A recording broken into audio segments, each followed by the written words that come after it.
Okay, we're back. It's after the news. I'm here and able to speak. The question is Mr. Todman there? I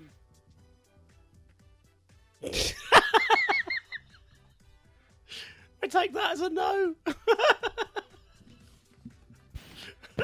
It's. Oh, I've got so many problems. Oh, you're telling me. That's hilarious. Anyway, I've been a model husband this week so that we can be on air together, which it just makes it so much more ironic. Okay, I might be back. Yeah, you're sort of there. I mean, I washed the bedding today, so I could be here. In the week, I helped with the jigsaw puzzle that's ongoing. I've even sat down and watched television with Debs in the evening, just to be here with you this evening, because it's paid off. We do get to broadcast tonight. Oh, man alive! I love your microphone. Maybe we need to pull the string tighter. That might help. Anyway, I was going to ask you, have you been reading the news? It's so funny you're not being there. It's just so ironic. Anyway, it's at this point of the show that I need to say, please smash the like button. Please subscribe. Oh, you're there. Oh, hello. That's better. That's loud, isn't it? That's nice, though. That's nice. Keep it like that. Oh. Whatever it is, don't move. That's what I have to tell my mum when she's I'm not going to. Don't move, Mum. I can hear you now. Smash the like button and subscribe. If you subscribe, you get notifications when we post new videos. You may or may not want that, but that's the thing to do on YouTube. So please stay tuned. We're going to do the BBC News quiz for you now, so proving again how ignorant we are, because I'm guessing you haven't read the news. I know I certainly haven't. Well, No. Not really. So this quiz is going to be fantastic, as always. But don't worry, because we got some extra chat to go between the bits and pieces as well. And I want to talk to you after this segue about teachers. Yes, teachers. Okay. So for everyone in the hospital, you're going to listen to some music. For everyone watching YouTube, we're going to swipe right. Going to fade right into the first question. But for people in bed, we're going to play The Hollies and Bus Stop. Ooh, goes on for a bit, that ending. We're going to be doing the BBC News quiz, if I can pronounce it. That doesn't look likely. Mr. Todman is hopefully going to be with us during this part of the show.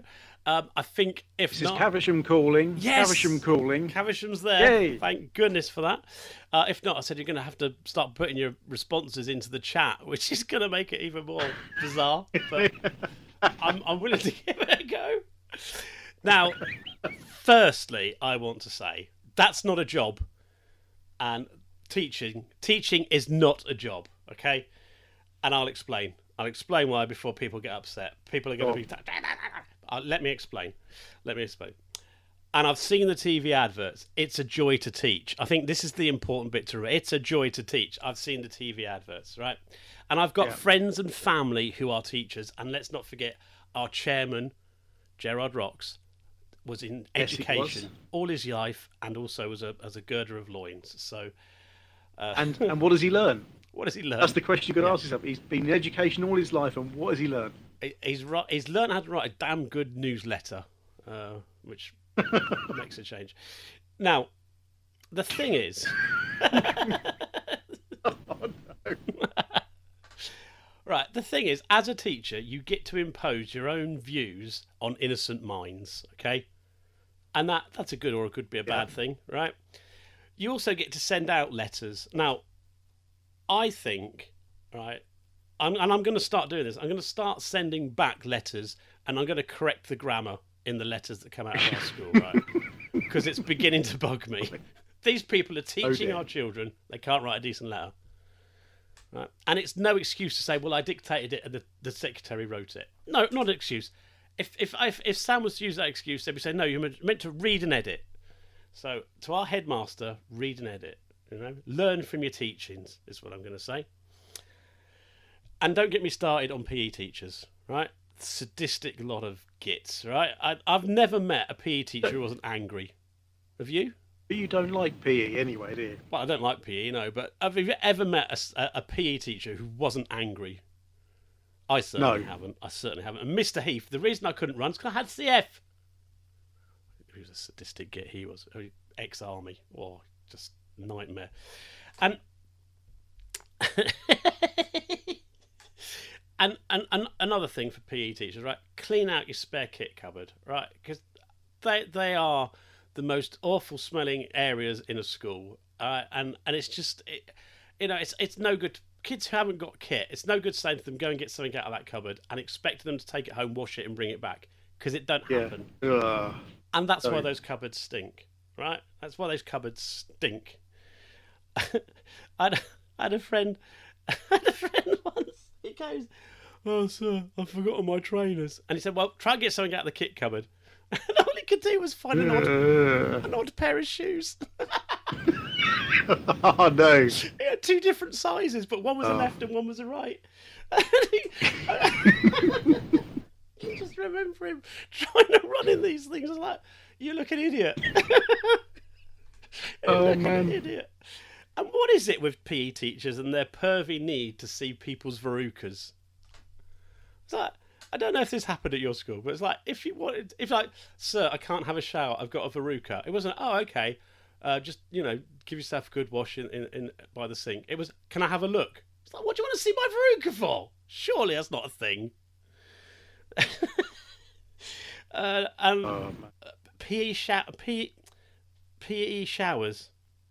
Never pleasant. Oh, yeah. Never pleasant. No. I mean, it's not the sort of place you take soap and wash in either. It's just like warm water. No, we used to have this thing where you had to go in the shower, and if you really couldn't do it, so you couldn't not go in the shower, you used to kind of go, right, put your hand in, put your foot in, done, gone, getting dressed, don't care, I've got mud all down my legs, I really don't care. That's it. Not my problem. Yeah. I'll deal with it tomorrow. Yeah, that's it. Probably next week. Because we have kids. And then finally, right, now, our school sent out a brilliant letter this week. It said, our teachers on Friday will no longer be doing live lessons. I mean, it's hardly been a week they've been doing live lessons anyway. Let's get this point across. On Friday, 2 live lessons for 10 minutes at registration each, because our teachers need to prepare lessons. Right? Now, we don't have live lessons, so we never have done. Oh, we've got live lessons now, which is a lot better for parents, because at least we know the kids are up to something they should be doing. And the thing is, right, if I went to my boss and said, look, I'm going to need a week off to prepare for work, I need to do some training with the community support people. Sorry, guys, I know you're trying. I need to get myself together for this. My boss would look at me and laugh and go, ha, ha, ha, ha. Get back to it. But no, teachers are allowed a whole day to prepare for 4 days of lessons. And I say to them, what's wrong with your weekend? Hey, what? If you've got any problems with what we're talking about tonight, comment below. Let us see what you... Just imagine it. Just imagine it. It's like... all that stuff. Oh, it'd be mental. All the teachers, right? And to be quite honest, as a parent, I'm glad you're doing that job. Don't get me wrong, but it's not a job. It's not a job. It's a pastime. It's a pastime you get paid for. Right, on to the news quiz. Now, this first question, when I read it earlier, because I've had this page up for a while, I thought it said a robot of Sex and the City was announced, and I'm thinking it's a funny thing to put in a question. Oh no! Particularly as it says, but what was it called? And the answers are, and just like that, Emotionally Slutty or the Carrie Diaries. And I'm thinking that's a very weird name for a robot. However, this is what the question actually says: a reboot of Sex and the City was announced by online subscription TV channel HBO Max more than 20 years after the original made its debut. But what will it be called? And this is why it makes more sense. And just like that, Emotionally Slutty or The Carrie Diaries. And I have not a clue. There's question one. Well, I can't imagine that any film's going to be called Emotionally Slutty, especially if it's going to be in America. Yeah. Because a bit funny about stuff like that, aren't they? Yeah. Now, I'm trying to think back Was there a a long, Carrie? long time ago.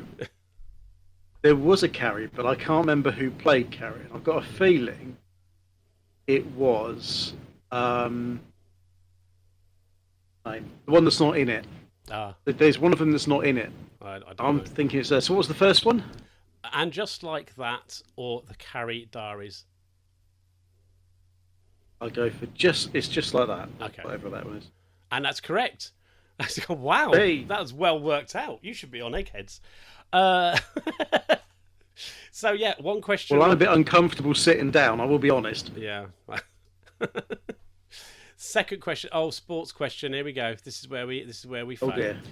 The magic of the FA Cup was on display with giant killings in the third round of football's oldest competition. But which side produced the biggest shock by beating Premier League opponents Leeds United 3-0? Was it Chorley, Crawley Town, or Marine? Marine's a colour, isn't it? Hardly a football team. I'm going to say, All right. because I did hear this. Okay.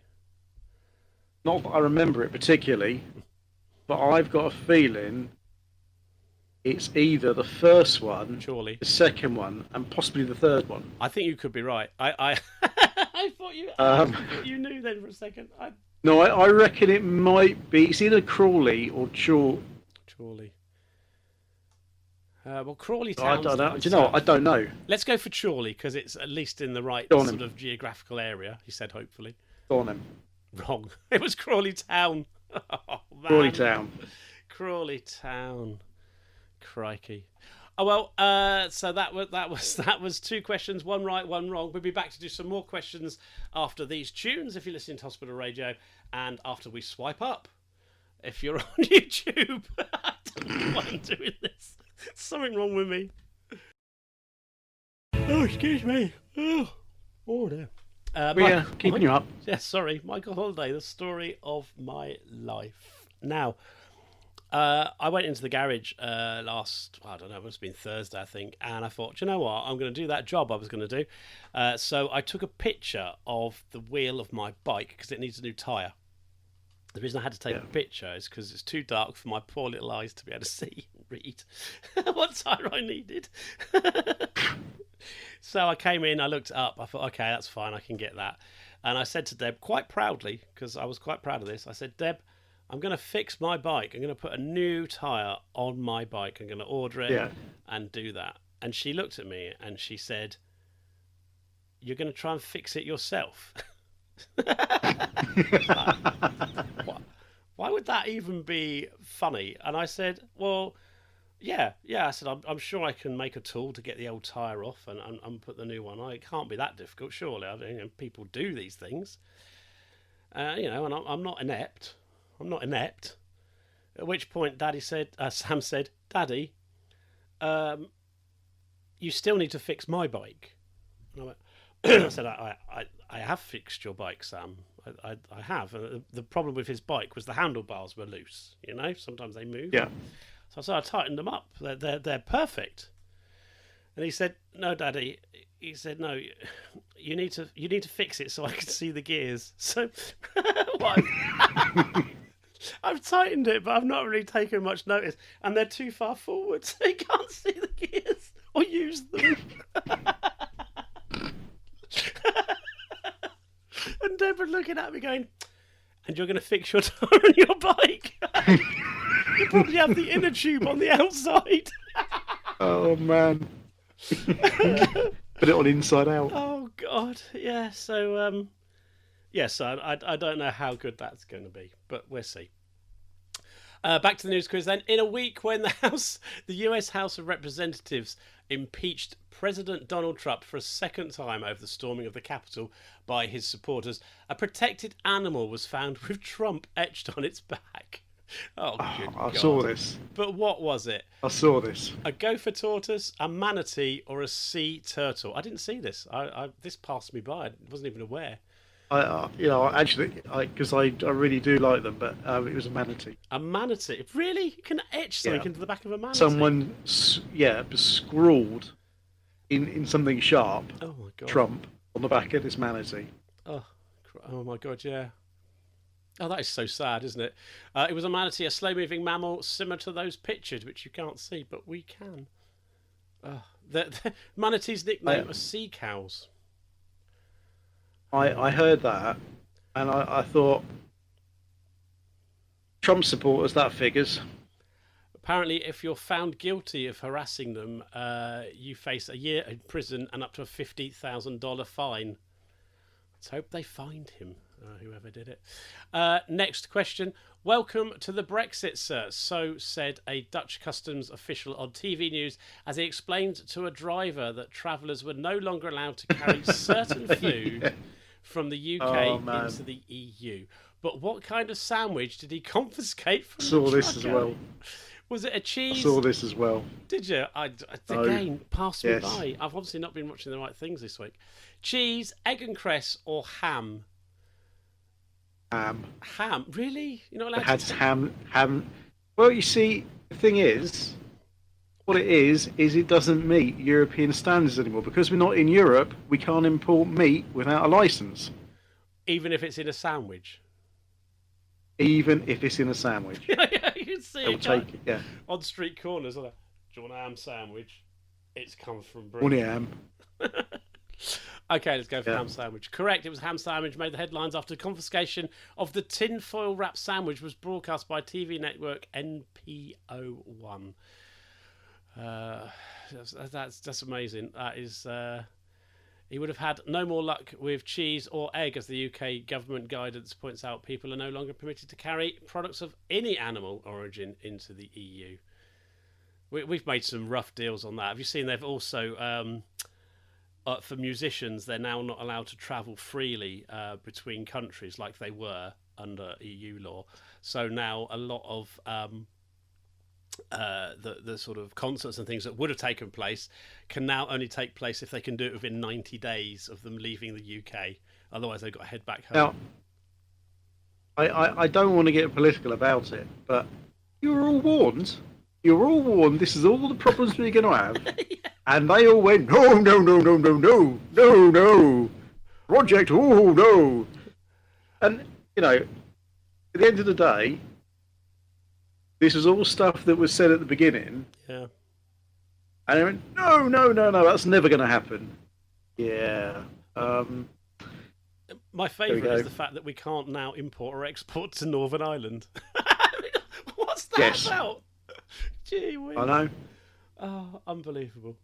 Only our government could get it so wrong. Right. You would think. Yeah. You would think that they'd sit there and say, okay, these are all the things that we think could happen.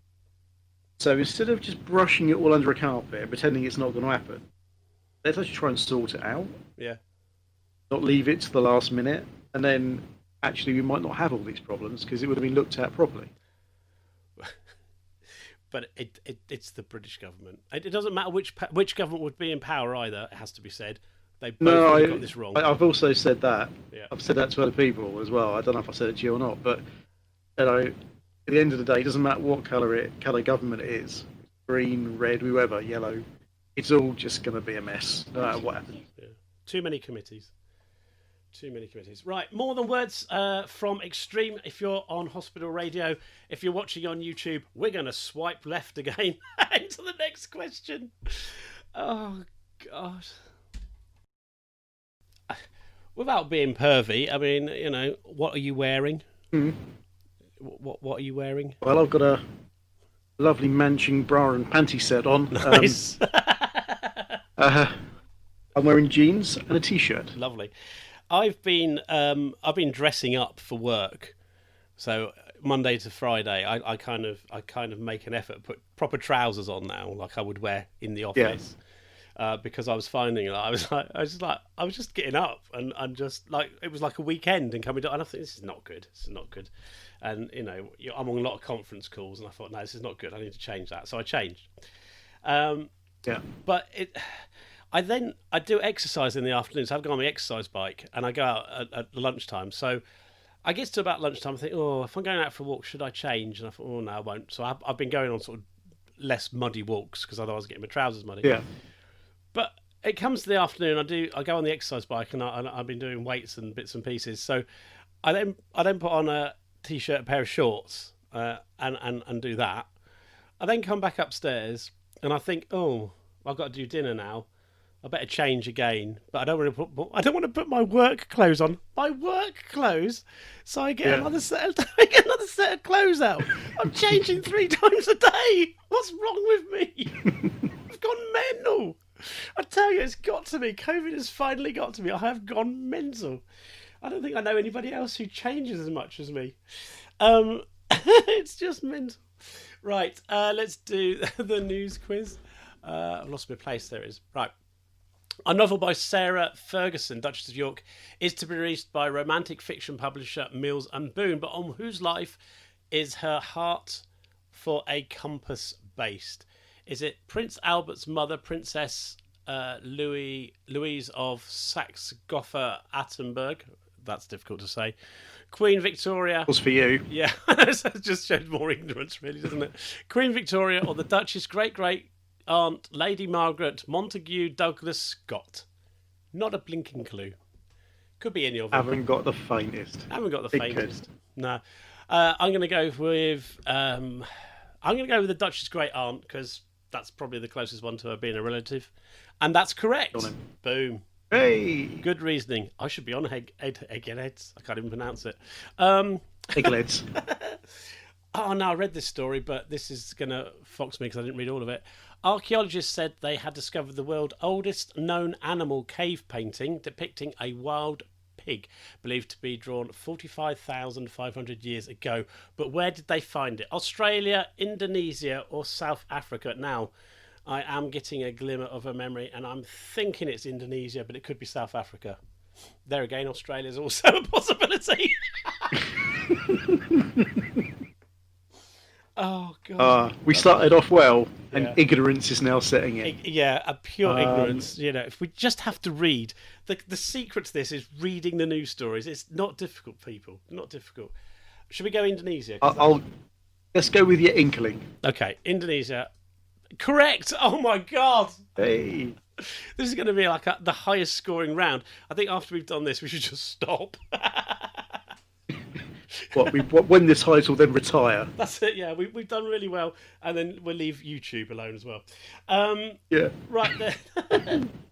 Let's play some more music. We'll come back, do the last question, and reveal our score for the week. We're going to play on Hospital Radio for you, Cool and the Gang. For those on YouTube, we're going to swipe left again. Stop saying that, it's ridiculous. A few little shout-outs now to people I know are watching this rubbish. Sue Twig, you're very welcome. Thank you very much for watching. It's one of my mum's friends. I'll say thank you to Sue for watching. Boosting my viewing figures, which I love. My cousin Kirsty... It sounded so good, yeah, right up until you said, one of my mum's friends. I'll get this one. My cousin Kirsty in Scotland, she's watching this. And I've got to tell you something. She said... She was downstairs watching this rubbish, and her husband upstairs yelled down, says, "Are you watching Piers Morgan?" I don't know whether to be offended or not. That's brilliant, Piers Morgan. A difficult one, isn't it? It is. I have to say, my cousin Kirsty, she lives in Scotland, and it was very cold recently, and her heating packed in. Which is quite amusing, but the guy said, "Oh, we can get the part for you," and then he phoned a few days later. He said, "You never guess what?" He said, "The part you want, there's not one in Scotland, so we'll have to put it on back order." He finally got the bit, came and it was the wrong bit. I was like, "Oh my God, brilliant!" And finally, Mrs. Todman, thank you for watching. Oh, she's watched us, has she? I'm sure she has. Yeah, yeah. She's just curious as to what we're up to on a Saturday night. I'm sure. Mrs. Dayborn has, but she does it secretly and doesn't tell me. Right then, the last question on our news quiz this week. Naturalist Sir David Attenborough has told BBC Radio 1 he would not return to Instagram despite racking up more than 6 million followers. But what did he tell listeners was the scariest animal he'd ever faced? Was it a dolphin, an elephant, or a vampire finch? Which of those animals do you think it was? I've not a clue. Oh. I think it might be an elephant, though, funny enough. It's not going to be a vampire finch. Just put it in there just to fool you, isn't it? I think it's an elephant because I do remember reading this story, but I obviously didn't pay much attention because I don't know the answer. But I'm going to go elephant. Do you agree?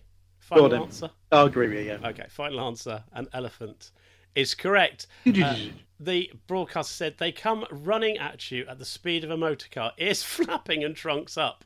The animal that frightened him had been making a dummy charge saying, "Don't get any nearer," and I didn't, Sir David explained. Sir David had a near-death experience when filming dolphins for the series Trials of Life. Filmmaker Alistair Fothergill revealed in 2018, but not directly because of the animals. A huge wave had washed over him and brought the diving platform down on which he was standing. When asked about the vampire finches filmed for his latest series, A Perfect Planet, Sir David balked at the question, at the suggestion, saying, "They're sweet, really." Sweet. Oh, drinking blood, and they're sweet. Right, well, we're very close to the end of the show. Thank you very much for watching. Let's just find out what our final score was on the BBC News Quiz. How many do you think we got? I'll go with 4. 4. 4 is a very good answer, but it's not right. It's 6. We got 6 out of 7. 6 out of 7. 6. One wrong. Unbelievable. Oh man, that is the best score ever. Best score ever. People on YouTube cheering, absolutely cheering, round of applause and everything. So thank you very much for watching. If you're in hospital, the request show is up next. If you're on YouTube, thank you very much. Don't forget to comment, don't forget to like, and don't forget to subscribe, because all those things are very important for statistical purposes. Right, we're going to play out with... Oh, I've forgotten what we're playing out with now. A little bit of the Dixie Cups and Chapel of Love.